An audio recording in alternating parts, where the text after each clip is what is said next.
This is a video clip of Southwest Ohio's swampwood forest type. This occurs on high elevation, acidic, glacial till plains, where the glaciers kind of made a flat topography and a high water table. It features pin oak,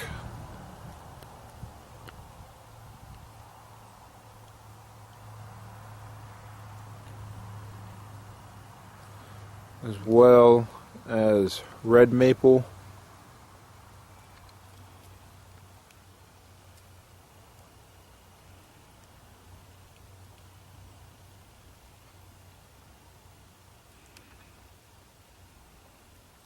Shagbark Hickory, swamp white oak,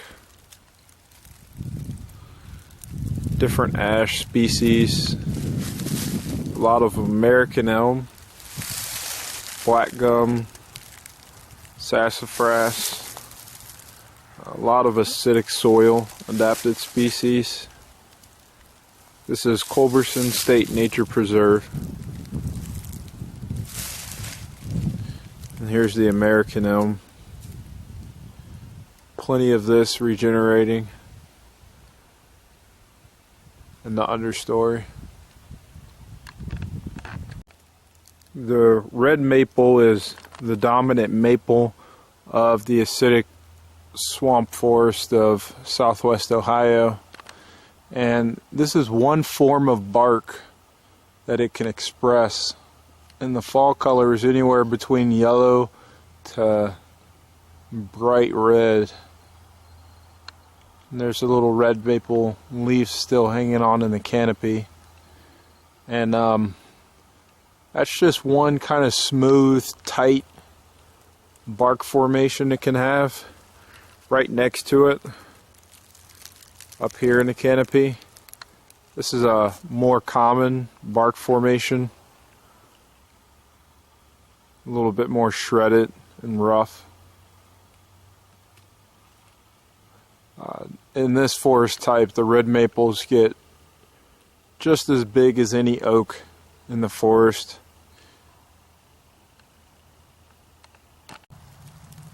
This is an example of how shade tolerant Shagbark Hickory is when it's in the swamp forest type. These three trees coming up, spreading horizontally in the understory, are all Shagbark Hickory. A lot of literature I read states that Shellbark Hickory is the hickory of these swamp woods, but during the summer all the hickory leaflets are 5, so that more points towards shagbark as opposed to shellbark. But these shagbarks are underneath a closed canopy, almost like a beech or American beech or a maple would form underneath a closed canopy. Very small gap in the canopy, yet these shagbark hickories somehow find enough energy and nutrients to regenerate an understory within this hydrology and acidity. Here's a close-up of the Shagbark Hickory here in the swamp woods of Culberson State Nature Preserve. You can follow acidic soil as you follow Shagbark Hickories. They can also occur in neutral soils, growing in limestone and shale of the Ordovician era, but not so often and never dominant there. Shellbark hickory, the leaflet of 7 with a similar bark, typically replaces it once the pH gets around neutral and then into alkaline. But the Shagbark Hickory can take just about as poorly drained soil as we have here in Southwest Ohio in this forest type with red maple, pin oak, black gum, sassafras, sweet gum, a little bit of American beech, and different ash and elm species, particularly American elm.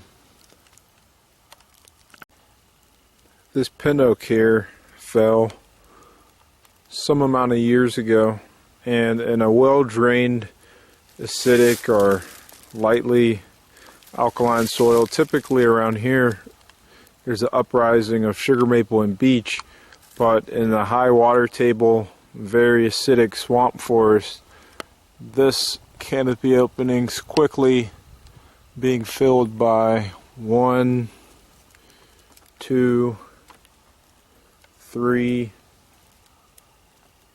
shagbark hickories, 4 shagbark hickories, showing their shade tolerance and signs that they're a very long, late successional climax forest species within this hydrology.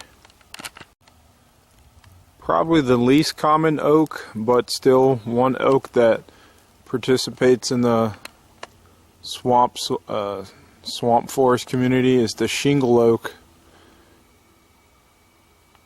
In southwest Ohio, it occurs in well-drained as well as poorly drained acidic glacial till deposits. We're in poorly drained right now.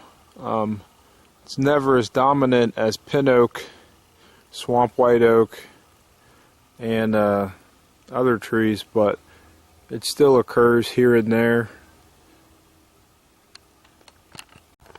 Some areas of the swamp woods are covered in so much spice bush that it almost becomes difficult to walk through. I'm not sure exactly why they dominate in some areas and are very sparse in other areas. It may have to do with the associated canopy and the amount of sunlight coming through, or maybe the hydrology. Here's a American elm regenerating, still has some leaves on it in understory near mature shagbark hickory.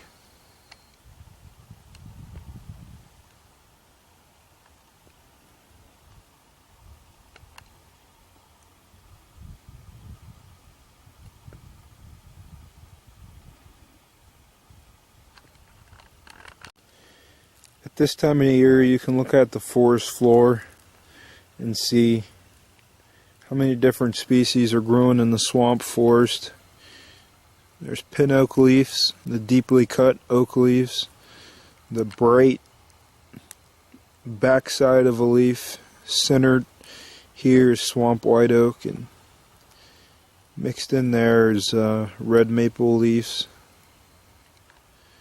The shagbark hickory leaves tend to break down pretty quick, and they more so just leave the twig or the leaflet stem that they are attached to.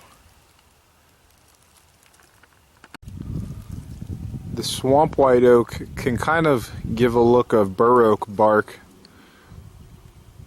The broadness of the branches isn't quite as broad as the bur oak. It doesn't support such a large acorn, so it's a little bit twiggier than bur oak. But that's typically the one people get confused with around Cincinnati, is the bur oak and the swamp white oak. The bur oak also tends to have deeper cuts on many of the different forms of leaves, whereas the swamp white oak, a typical leaf is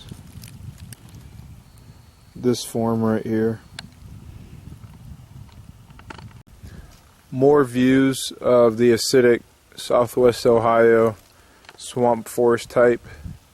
Shagbark hickory regenerates really well in the understory in this forest type. This is a one of moderate age that's made its way to the canopy.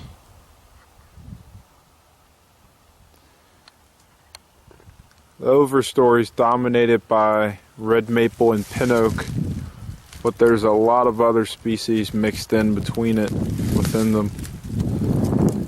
There's American beech,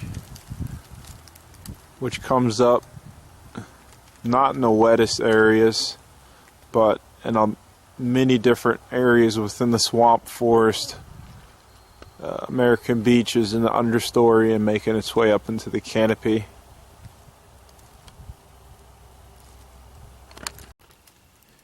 Here's a quick look at the exposed water table. It's about, at this point of the year, 14 to 16 inches below the surface of the soil is saturation zone where the water table is, and the more it rains, the higher it rises. Deep in the interior of the swamp forest, you may come across what appears to be 100 little black gum saplings, but if you look closely and you happen to find a female strain of the plant, this is our native Winterberry Holly as it looks in the understory of a forest, specifically the swamp forest type, acidic soil, high water table, flat topography.